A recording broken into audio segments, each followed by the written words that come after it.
Good evening. Thank you for joining us for tonight's Inspiration webinar. Inspiration Software is the embroidery software line of G7 Solutions in Designs and Machine Embroidery. Our Inspiration Software line includes My Block Piecer, My Quilt Embellisher, Perfect Embroidery Pro, Perfect Stitch Viewer, and now Word Art in Stitches. Tonight's webinar features our Perfect Embroidery Pro, starring Permission to Play. We have a wonderful team assisting us tonight. Dory, manager of the tech support, Nancy R., Chris L., and I would like to present you to our family member, Catherine Artinas. Oh, Queen of the Pep will reign supreme again tonight. Again, thank you for joining us and enjoy the webinar. Thank you, Dory. Good evening, everyone. I love the name of this webinar, Permission to Play, and it really is my philosophy when learning software. Aren't we in good company? Even Albert Einstein felt that way. I love this quote as well. This evening, we will be taking a closer look at the slice tool and the blend property with a little bit of lasso thrown in, all of which are good tools to play with designs. We'll begin with blend, and I have a document that I have started. Oops, beg your pardon, we need to get back where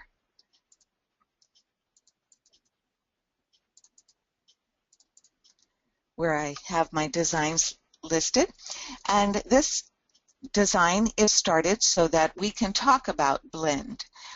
Before we get to this blend, what I'd like to show you very quickly is I have purposely made these sets of circles wonky in their rows and columns so that I can show you an easy way to deal with your alignment. I will click and drag to select these three, come up here to my two alignments that I'm going to use. My horizontal center is what we want for these three. I'll do the same for this column, making sure that I have all three of those selected. Once again, horizontal center. If I click and drag to select all, you can see I've missed one, so I'll start it again. And I select all three. Once again, a horizontal center. So now my columns are in alignment. I also can click and drag in a horizontal fashion and use my vertical center align to help me align these rows. If you're a precise person like I am, I do very much like things in alignment. And you can see now that our columns and rows look very nice. The next thing we'd like to do for all of these circles that are currently artwork is to click and drag to select all of them. I'm going to right-click, convert to, come down to complex fill. All of them are filled. We'll turn on the 3D so that we can see our threads, and I'll deselect all of them. As you look at this chart, we are going to be dealing with our properties for gradient fill. And a gradient fill is actually the ability to add a rate of change, such as increasing or decreasing. You also see that we have convex and concave. We'll leave this first column as it is, click on the first circle, and the two places that you can find your gradient fill are over here in Properties.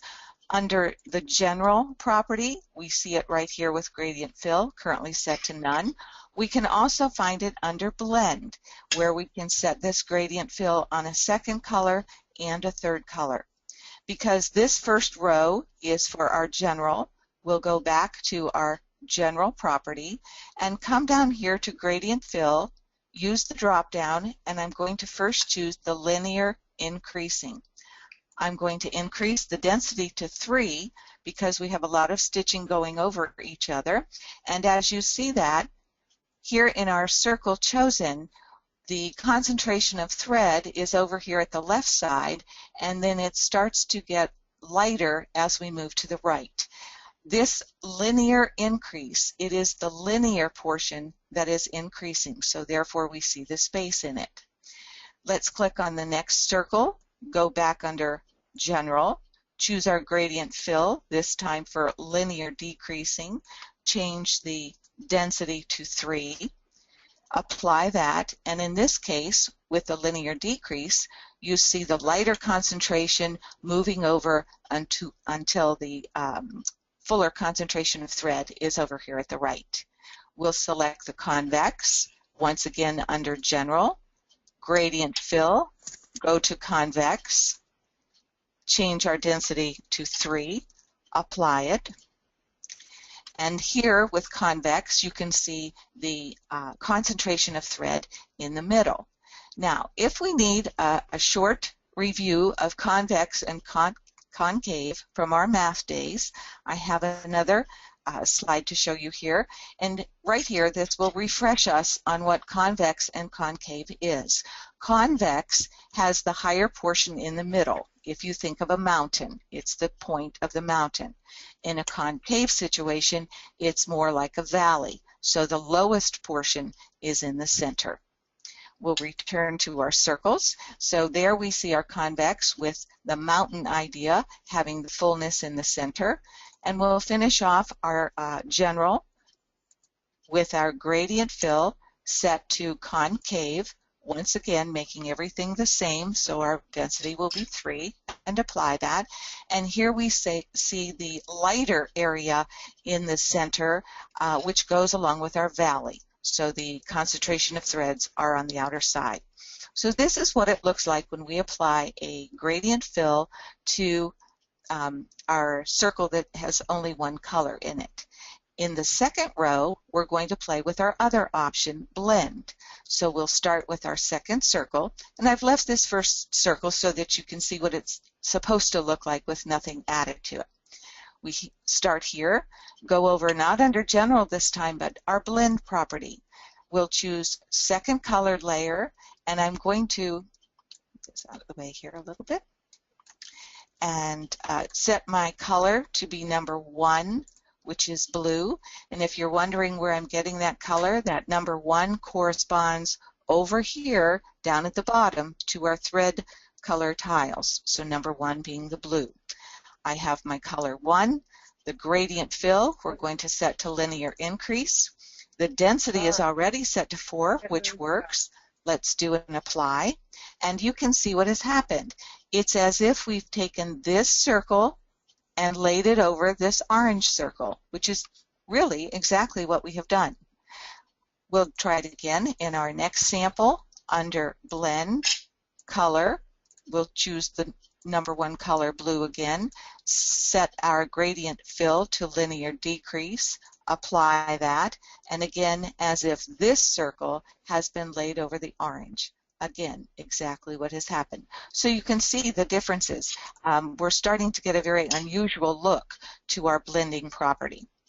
In this one, we'll go back under blend, set the color again to blue so that everything is the same. We'll come down to convex, apply that, and here the concentration of that second color in the middle, just like it is above. And finally, we'll go and set our second color here to be our concave and apply that as well. So you can see the same look, but it has been overlaid our existing color of orange. So it becomes very interesting. Our last row, we will start with our purple circle, and again we're going to go under blend and set the first color. This time our first color is going to be orange so that it shows up on our purple. We'll set that for increasing, and then for the first time we'll set a third color. In this case, let's set number 5, which is the gold, and we'll allow it to be the linear increasing and apply. And what you have here are the 2 colors. The second color, orange or red, and the third color, the gold color. They are both set for linear increasing, so you can see the heavier concentration of thread right here moving across. You also can set second color as opposite the third color. So what happens when we do a linear decrease and apply that, you see that now we have concentrated yellow here, concentrated red or orange over in this area, so we get a different look. We'll try our next circle, again under blend, setting our second color to be 4. We'll set it as decreasing, Our third color, we'll set that as 5, set that for decreasing, apply it. Again, the concentration is over here at the right this time because of the decreasing. Let's put this opposite. We'll put it to increase and apply, and you can see if you like that look better. And we'll go to our next sample. Under blend, second, set our second color to number 4, set that. We know we're going to do the opposite, so we'll set this one to concave, put our last color to gold, we'll do a convex and apply, and then I like this look where we have the heavy concentration of the orange at the sides and the fuller of gold in the middle, but we will finish out our chart here so that you can have a complete comparison, and we will do color number 4, set it to the opposite for convex. Our third color will be color number 5, and set that to concave and apply. Now, what we have here is a chart for the different blending and gradient fills that you have available. Please remember that this is a webinar, so at any time in the future you can play this webinar and even freeze frame this particular screen so that you can refresh yourself on all of the different looks that you can get with these two properties, the general property and the blend, each of which is dealing with this gradient fill. We look at this and we see that it is fun, but what can we do with this look other than just circles? Let's select this particular circle. We'll do a copy, come over to a clean screen. Before I paste, I'm going to use my text designs here and go into applique shapes, coming all the way down to the bottom. Remember, these applique shapes are built into the software. We'll double click on the sun. That comes up on the screen. I know I like personally the 3D on when I'm dealing with threads like this, so I turn that on. I know that this is going to be a sun, so the blue is not appropriate for our sun. We'll come down here to the number 7 color and right click on that to change the color, and then I will do a right click paste, bringing in my circle from the other design page. I can drag it into position, lay it over the circle in the sun. I'm going to come over here to Properties under Transform and set that size to be a 1.75. We'll go ahead and apply that. Makes it smaller, and I'll just move that over a little bit. And at this point, we see the look that we have a different kind of sun.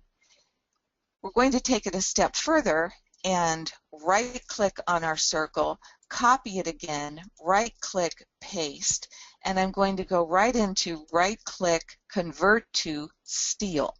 It comes in as purple. Since we're trying to have this be like a sunshine, I'm going to change that to be orange. I'll right-click on the number 4. We're going to come back over to Properties and look at the properties available for a steel stitch, coming under here of Column.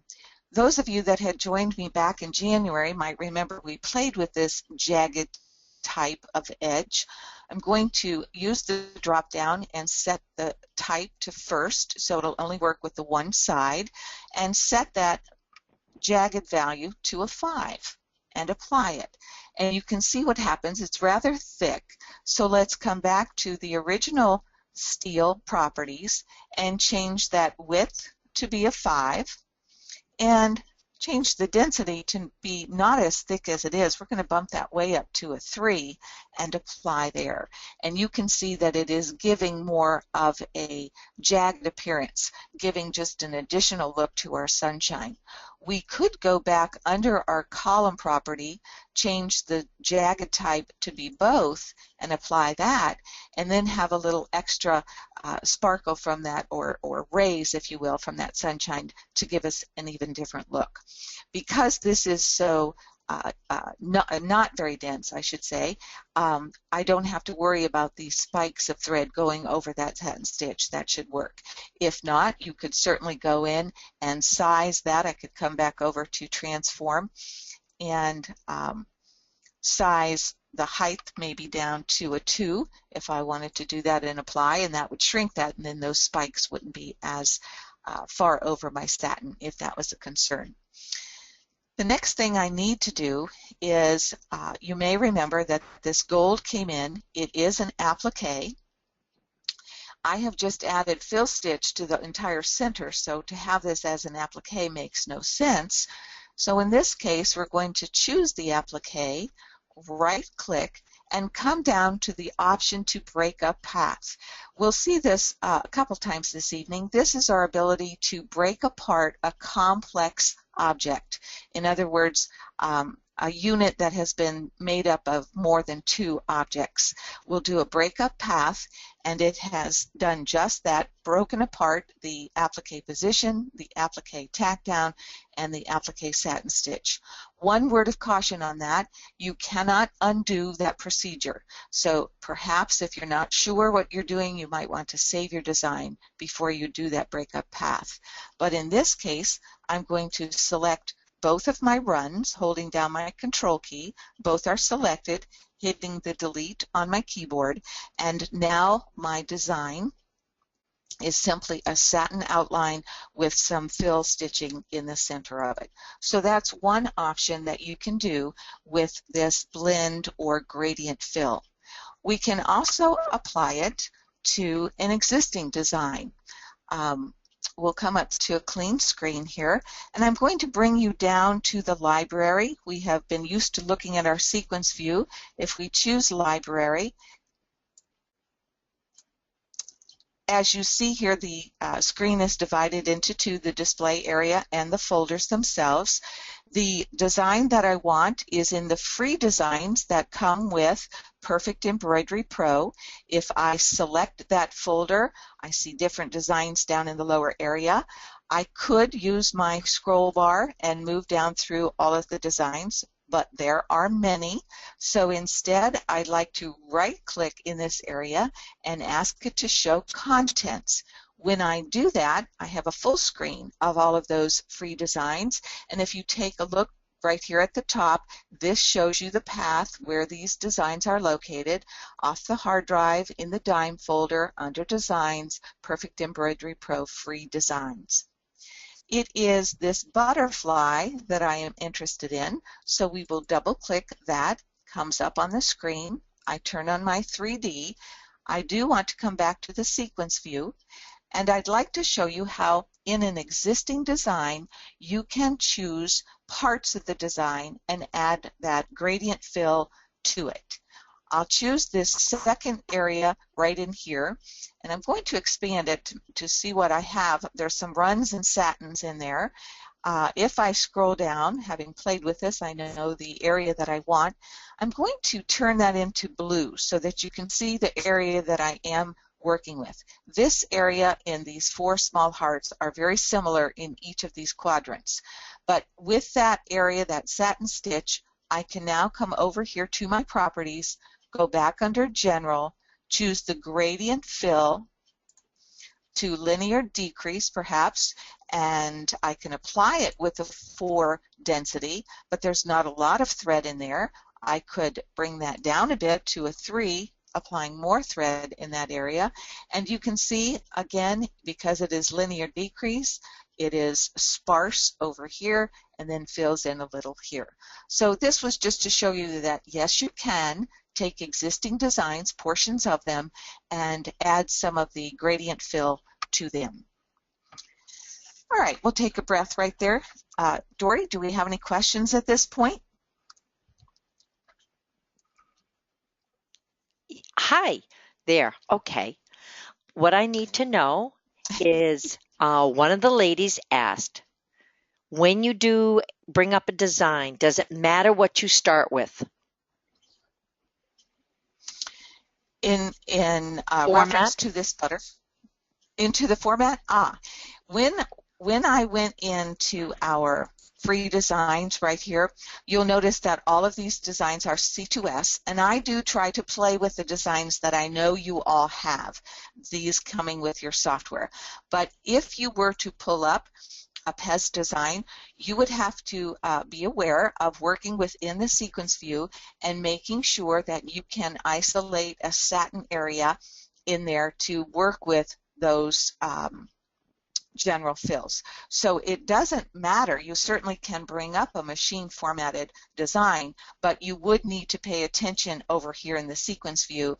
Might even need to expand those areas as this one has been expanded. You might remember that you use the plus sign right there to expand, and then make sure that you have selected the appropriate area that you'd like to deal with. Okay, another question is, Lisa asked if you would like to, you should or should not ungroup and group while you're doing this. A good question, Lisa. When you are trying to work with individual pieces, they must be ungrouped.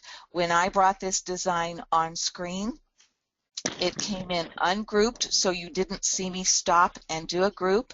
But if I did a drag, we'll bring up a clean screen here. If I dragged in a design from right here in the library and I drag that over on the screen, if I come over to sequence, you see that right here they are grouped. So yes, I would need then to right click and ungroup, or I could go back up here and do my ungroups on the toolbar here. So yes, the answer to that is you do need to ungroup when you are working with the different areas that you would like to apply gradient fill. Super. And last question is, Mary asked, can you please just quickly review the break apart just one more time? She really liked that one. Sure. When you do a break apart, now there are two different things that we're going to work with tonight. When we do an applique, if we go get an applique, and we could pick any one of these that we'd like. The bones are sort of fun, so we'll bring that up. When you bring in this design, it is an applique design. So by default, if I come over here and do a plus sign, I do not see the three portions of this applique.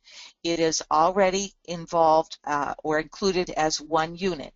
So the run stitch that will go along the bones to show me where to put the applique fabric, the run stitch that will then tack down that fabric, and then finally the satin stitch that we see, that is all considered one unit. If I select that applique and I right click, because this is an applique, it will not come up as break apart, but rather break up path, because that is the option and the only option at the moment that can be applied to an applique. When we play with the slice tool here in just a moment, you'll see that this changes from break up path to break apart. And it's one of those things we don't ever have to worry about which one to use. The one that we are supposed to use will be available. The other one will not be available. So we don't have to worry which one of those to choose. So to finish up our process here, we would use break up path, and then it does indeed change all three of these, or separates actually, doesn't change them, separates them into their three independent areas. At that point, you could go into the run and make any changes to your length or however you would like to do that. So that's our breakup path. Super. Thank you. Yes, you bet. One teeny weeny more question. Sure. Chris asked, and this is an interesting one. This is one that I personally get stuck on. It's you might want to go over and explain about the density issue going from 0.5 to 3. Yes, density, it's one of those, it's like needles and threads, and higher numbers and lower numbers and so forth. When we talk about density, let me go back to our gradient fill. I'll just play with these circles right here that are plain. When we talk about density, and I select this one, by default, the density is a 0.5. If you are unsure, if you haven't stitched it out yet, it's always a good idea to use the default and practice that first to see if that will fill your needs. If not, you can come back in maybe your second stitch out and deal with this. But here's the clue right here. this visual area right here next to density. If I decrease the density, in other words, I am making that number smaller, the threads are getting closer together. If I increase the density, the threads are getting farther apart. So if you don't remember that it is the higher the number, the less threads involved, you can always use this nice little visual that the software gives us next to the density window. The reason we talked about density when we played with all of our gradient fill is, remember, in this case we have a blue layer of thread over an orange layer of thread. In this case we have both a red layer and a gold layer over the purple. So density does play a part. You don't want everything too thick or too low of a number in our density. That could lead to thread breakage or needle breakage. So we do need to be careful of density. All right. Thank you so much. You bet. Okay. All right. Moving on then, we'll start with our a new screen. And this time we're going to be working with our slice tool, which is over here, the third one down on our toolbox. To start with, so we have something to play, I'm going to just choose my rectangle artwork and click and drag 4 rectangles for us to play with. I don't care the size or the length. They're just going to be up there for us to work with. I'll choose my select button and change the color on these so we can tell them apart. And I'm simply right-clicking on the colors that are chosen. All 4 of these are artwork, remember. And if you don't remember, you can always take a look over here in the sequence view. They are showing as artwork. Something to point out as we begin, once I have this artwork selected, my knife is available to me. If I don't have anything selected on the screen, do you see how the knife or slice tool is faded? So number 1, I do have to have something selected. Also, the slice tool allows us to divide an object into segments. It must be ungrouped for us to work with it, and it works on all artwork and all types of complex fill or satin stitch. To use, I would come over here and choose my slice. I come onto my object. You see I have a black circle, but the crosshairs are actually where the slice will happen. So I'm going to click and drag wherever I would like that slice to happen. I do need to bring the mouse down into open area and right-click to end the slice. I come up here to my select tool because at the moment this is not sliced. I have indicated where I want the slice to happen, but it really is a 2-part process because I need to right-click and then come down to break apart. And here we see the other option. Remember in that applique, we just saw break up path. But when we're dealing with other objects and the slice tool, the option becomes break apart. We click on that. It selects just this one area, and I have done just that. I have sliced that artwork into 2 separate objects. Something to note, since we started with a closed object, it was a closed rectangle. If you slice a closed object, it will automatically close those 2 new objects. We'll come over here, select our other rectangle. I would like to right-click, convert this one to complex fill. I like to turn on my 3D so we can see the threads. Once again, I have something selected. My slice tool is available. I click it, and I come over onto my object and click and drag wherever I want that slice to happen. Come into open area and right-click to stop it. Select, right-click, break apart, and then those 2 pieces are now separate objects. All right, let's try something different. Let's do a right-click, convert to complex fill, but also right-click and create a border for that outline. I'm going to change the color of that border so that you can see it easier by right-clicking on that number 3.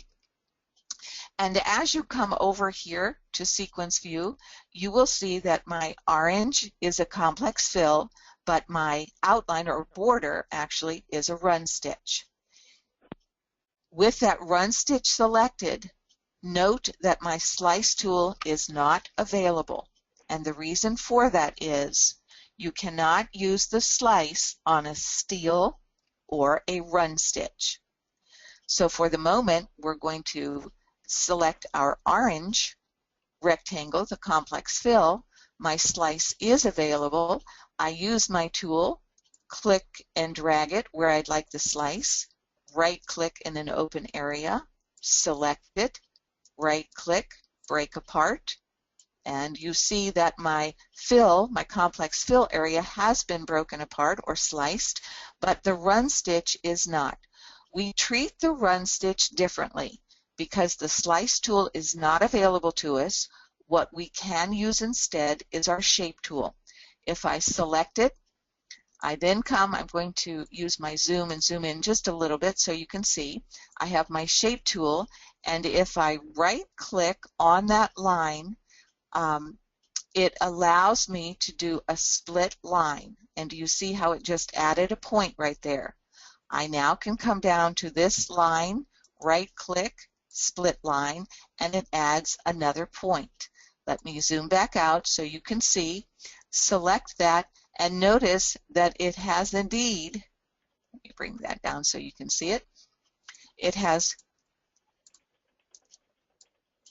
sliced or broken those two pieces into one, but it did not close it, and neither will it. It won't do that on a run or a steel. This is not a true slice from our slice tool, rather it is a slice of the points under your shape tool. So that's how you would deal with that if you wanted to do so. I'm going to repeat that process by selecting our last rectangle and doing a right-click, convert to steel stitch. Once it is a steel, please notice again that the slice is not available for us. It's faded out. We would go under Shape.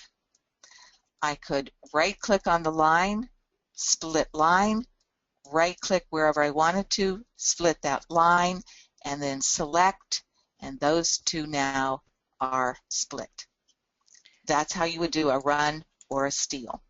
Let me show you one other thing. I've sort of been dividing these two, but I can use the slice tool, and you can slice multiple times in one area. You can slice as often as you want to in that one area, as long as when you're finished, you right-click in the open, select, right-click, break apart, and you see that I now have 3 pieces of that original portion of the rectangle. So it's your choice how you'd like to do that. How might we apply this to existing designs? We'll come up with a clean screen, use our text designs again, going into Applique Shapes. If I scroll down to this Christmas star, I'm going to double-click and bring it onto the screen. Now, you may remember we just did the break apart with our applique and so forth, but you have another option to use. I can also do a right-click, come down to Convert To, and come all the way down to Artwork. If you know that you want to slice, it sometimes might be easier for you to turn it back into Artwork and do your slicing and then put it back the way you'd like it. So at this point, we'll go get our slice tool, and let's just say we're going to slice right across the middle of that star. Right-click out in the open, select, right-click, break apart, move that top up a bit. We can see our screen here. Now I have 2 separate portions. If I'd like to hold my Control key and select both of them, right-click, Convert To, I can put it back to Applique, but it has allowed me to do that split by turning it first into Artwork and doing what I wanted to do. This would be a fun look if you added a name in the middle here. This could be one of those split monograms or names with the applique above and below. We'll go to another screen. We have something else to play with our slice tool. And this time, oh, I beg your pardon, we're not going to go there yet. We're going to come over here to our applique shapes once again and get the ice cream. They are in alphabetical order, so I'll just click over here in my border to get the ice cream, bring that up on the screen. Remember, I just got this from my applique, so again, I'm going to do a right-click, convert to artwork. That allows me to play with it as I want, and then later I can do the conversion if necessary. Because I want to slice the ice cream away from the cone. This is now artwork. Let me bring us back into sequence. It is now artwork. I will come over to my slice tool. I'm going to slice the ice cream from the cone. Right-click in the open, select, right-click, break apart. Drag my ice cream up a little bit. I know that I'm going to change the color to a pink. And I'd like this bottom straight line to be more realistic for my ice cream. So let's go under Shape, and I'll add 3 points. I do that by doing a right-click, add point, right-click, add point, right-click, add point, and then I can just make some drips of my ice cream to make it more realistic. Play with it as much as you'd like. And then I would also like to deal with this curlicue here at the top. We're going to put this back to an applique, and I know that's going to be quite tight up there. So if I zoom up in that area, I will then use my tools to select those 2 points, right-click and delete them. And then maybe I'd like to bring that out just a little bit and make that more not so tight for my satin stitch. I'll come back out with my zoom, use my select key, right-click, convert to applique. And this is still a little tight, so if we needed to go back and fix that, we could use our shape tool again and maybe just delete another point, come over here to apply, and let's just bring that down just a little bit wider so we don't have such a tight curlicue to deal with. The other thing we could have done is to come over here to applique width and change that to something not as wide. We'll select it and go back down now to our cone. I know that I want to change the color right off the bat, so I'll right-click on number 7, and I will turn that back into an applique. And as I do so, you can see that we have a problem. When we go to put those 2 back together, this line of satin stitch right here is going to be under satin stitch and under fabric, and that's not what we want. So in this case, once again, remember that it is all 3 parts of that applique are treated as one. So I will right-click, break up that path, and then I can choose just the applique. My shape tool is the one I need. Right-click on that point, split that line. Right-click on that point, split that line. You see that it has separated this line.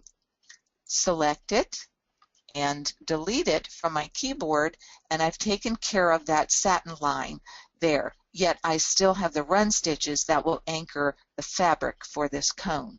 One other thing to do that's kind of fun, depending on the fabric you use for your applique, it might very much look like an ice cream cone, but if you only have a tonal fabric and you want to add some detail to it, let's come over here and select the second run of that cone. And let me scoot down just a bit so you can see. I'm going to right-click, copy, right-click, paste, right-click, convert to complex fill. I certainly don't want the thread fill over here. Come over to our properties and change the fill type to a motif.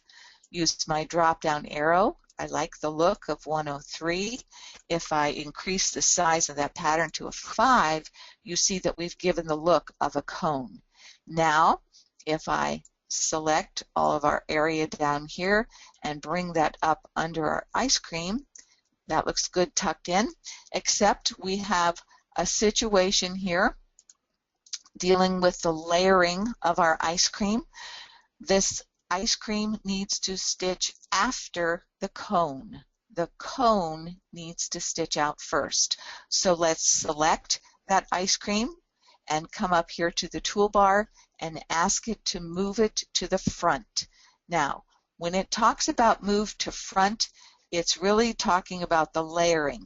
The ice cream, the cone itself will be stitched first on the first layer, and the ice cream will be stitched second on the top or front layer. So that's where the verbiage of those two buttons come into play.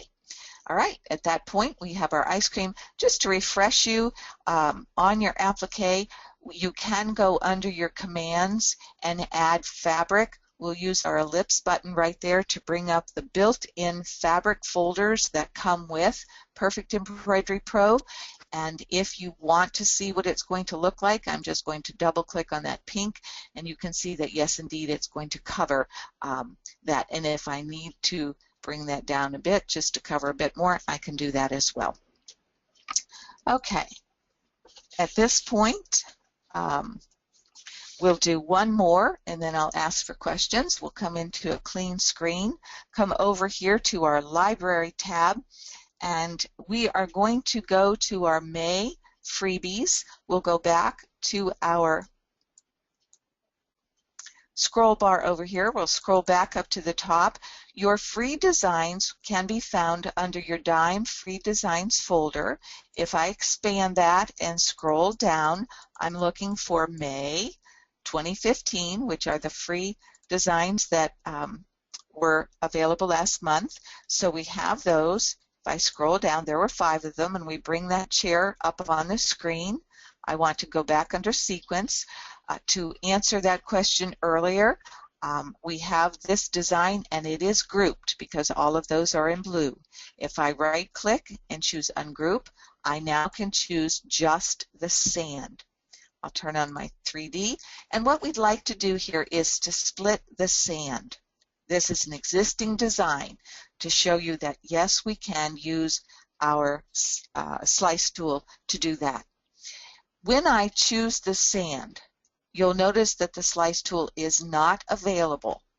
So I need then to come back under sequence and click on my plus sign, and I see the reason for that is I have both satin and run stitches, and we know that the slice tool cannot be applied on a run stitch. So you need to expand it and choose just the satin. I'll zoom in on this just a bit so you can see what we're doing. We're going to choose our slice tool, and then at that point it's really our decision where we want to slice it.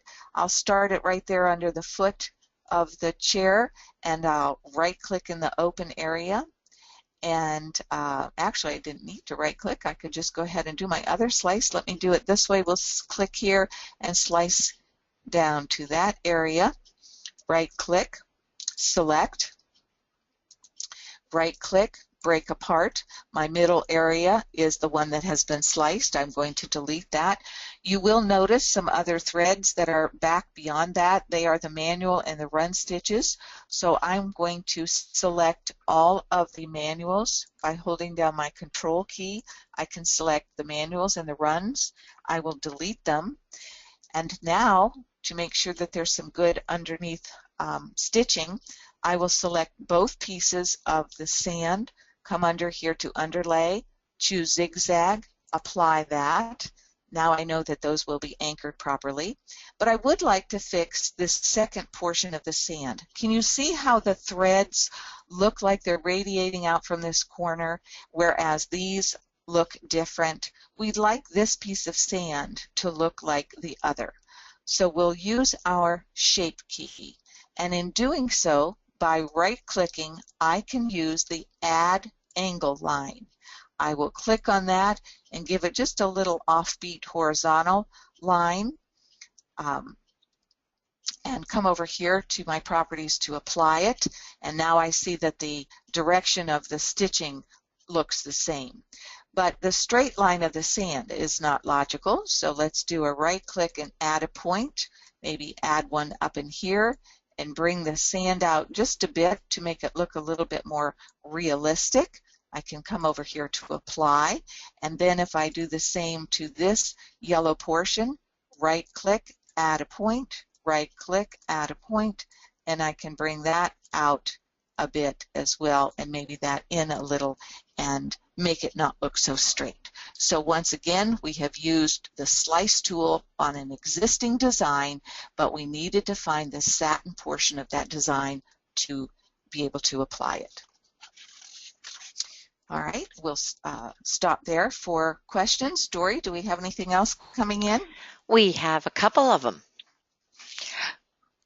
Cindy asked, what is another time when it would be appropriate to break apart something? Break something apart. I'm sorry, I twisted my words. That's okay. If we're doing a break apart, it's usually when something has been combined. What I can refer to is last month's webinar when we did our TrueType font towards the end, when we did our monogramming. You may remember that we used our break apart. We had the letter K and A and our square, and we used it in there. She could reference that to see it as well. But generally, when you use a break apart, it's because something in the design has been combined. So logically, by the names of those two tools, if we want something that is together to be broken apart. However, having just said that, not everything can be broken apart. You might have to use the slice tool, which is one of the reasons we're taking a good look at it this evening. I have some other suggestions here in just a moment when we talk about TrueType text. All right. Vicki asked, is combine opposite of slice and break apart? Yes, that's a good way to think about it. Just as the words indicate, when you combine, you are putting two or more things together, and when you break apart, you are separating two or more things from each other. So yes, that's a good way to think about that. Okay. That's pretty much it. We do have one other question. Will the slice tool slice in curves? Yes, you can. It depends on where you do your click and drag. You can do a click and drag right in the middle of a curve like that, if that's what you're asking. If you take a full circle and it's artwork, yes, you can slice that in half. Let's come up to a clean screen and go into artwork and choose our ellipse and draw a circle. If this is artwork, I can select it. My slice tool comes available. I can click and drag anywhere on that circle where I want to add that slice. I can do so. Right click to end it, select it, right click, break apart, and you've sliced on the curve. So that it doesn't really matter what shape it is, as long as you bring it back to artwork, you can do anything. Yes, artwork, or if it is a complex fill or satin stitch. So those are the three things that we can use slice for. With that thought in mind, I have this design already started for us because having talked about last month's webinar when we worked with our TrueType text, you may remember that that is artwork. So that means it brings in another area for us to play with this slice. I have this started. We're going to go back under File, Import TrueType Text. We're going to add the word sun. Click on the ellipse button to allow us to get to our font choices. We're going to use the Arial Rounded and OK that on the screen. It's right here. Coming over to properties, I know that I want the height of these letters to be 2 inches, so I will apply that. And also, I know that I'm going to change the color, so I'll right click on 7. When I bring these 3 letters, we know them as letters, but if I expand over here on our sequence view, each one of those is artwork. We're going to set ourselves up here for some fun, but I need to go get some other designs. So we'll come back under Library. One of the ones I want to play with is also in our May freebies. It's the ice cream cone. Going to come back up here to our Perfect Embroidery Pro free designs, right-click Show Contents, maximize that screen, and the ones that I want are all the way towards the bottom. So I'll use that scroll bar and come up just once, and they are these two right here, Hollywood and Hit the Beach, 83545, 83546. Double click on Hit the Beach, and it's really just this one flip-flop that I want to use, that I want to borrow from this design. You know that you can do a click and drag when you are selecting an item, but this is a good time to show you your lasso. Lasso is found under the select key. You see this arrow right here that indicates a flyout. We're going to click on lasso, and when I bring my mouse down to the screen, you see the little lasso rope. And the trick here is simply to click and drag. You might be a little wobbly, not a big deal. We simply drag around the object that you want. A right click will end it, and my item is selected. Right click, copy, go back over here to Fun in the Sun, right click, paste, and right away I want to right click and group that because we're going to size it here in just a moment. Again, I could do that show contents again, but I know that that screen is already open. If I rest down here on my folders and go back into that, I can double click on Hollywood. Again, the lasso, click on the flyout for select, choose lasso, and this really comes in handy because it would be difficult for me to select these eyeglasses with my click and drag, because that only gives me a rectangle or a four-sided area to select. So here I can go in and out for my glasses, right click to end it, right click to copy, go back over to our Fun in the Sun, right click to paste, right away right click group, and bring my glasses over here. If we rotate this just a little bit and I position it, I'm going to bring my ice cream cone over to the U and size that up a bit. Maybe make that a little longer. Okay, and my flip-flop, I need to rotate that to get it straight and then size it. Put it over my letter N, but it's too wide, so we'll narrow that just a bit. And I think I rotated just a little bit too much, so we'll drop that in here. So by the look of it, you know that these three portions of the designs are overlapping my artwork. So at this point, I'll zoom in a little bit for you to see. I need to select my letter S. We'll come back and set our sequence so you can see where we are here. That is our artwork. We choose our slice tool, and I'm going to slice just behind the glasses to just over here by the glasses. Remember that I can continue to slice. Click here and there, and I've sliced in this area right here. I might want to move this over. If ever you don't like the point of your slice, simply click and drag that circle up a little bit where you'd like it. I right click in the open area, select, right click, break apart. Notice it has my middle area selected. I hit the delete on the keyboard. Let's do the same for the letter U. Selected, I choose slice.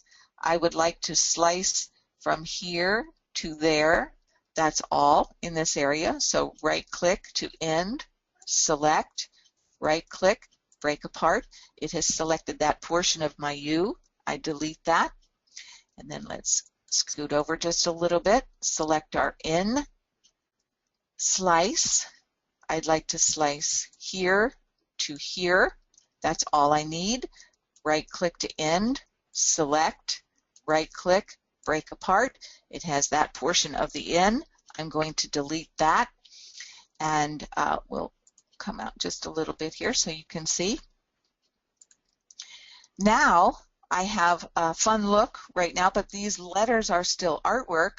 I'm going to come over here. The easiest thing to do is select all of those pieces by selecting the heading of that color, right click, convert to complex fill. It is my tatami. You could change that to be whatever you'd like, but you also can select the complex fill, come up here to blend. I could put in a second color, use my color of number 4 orange, and maybe do my linear decrease, apply that, and now you see that earlier tool that we were working with, that property, becomes a fun one when you are working with letters. So you can add that look to your sun if you like that.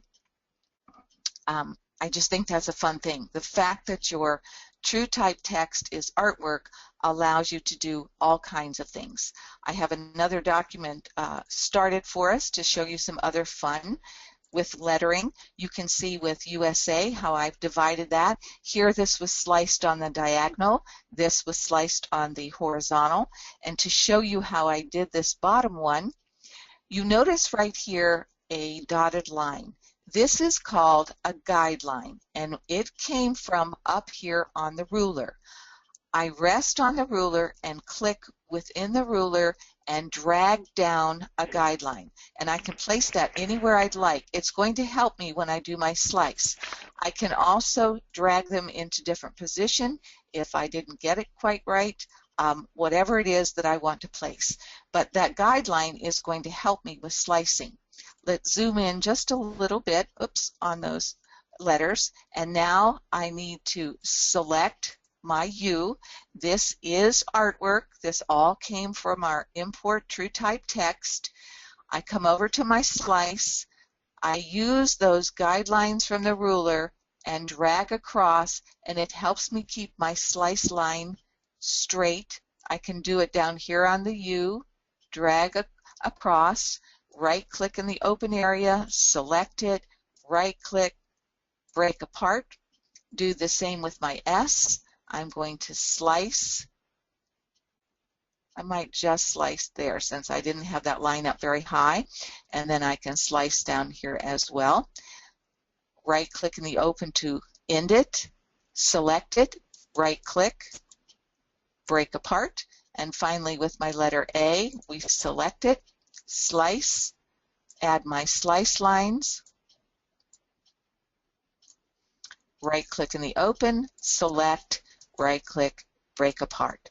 And then all I need to do now is to select these lower areas and change my color.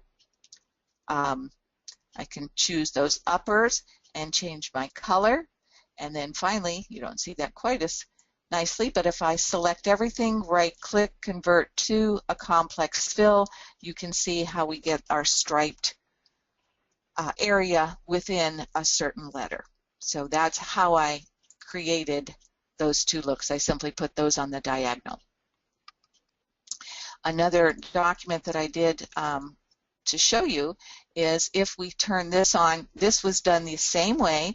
These are different fonts in your true type text, and once again I used my ruler guideline, going up in the ruler, clicking, dragging down so that I knew where to slice all of my letters, and then I would have done the same with Jamie and drag my guidelines so that I have at the top of my points, not quite accurate there, top of my points and one to the bottom and so forth, but I did use those guidelines to help me when I did the slices for those individual characters.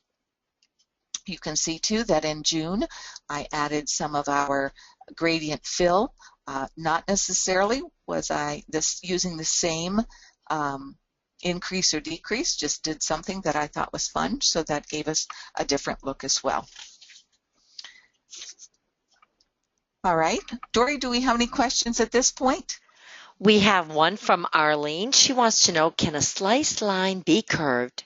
That is like in USA, but instead of just having it straight slices, can you have like a curved slice?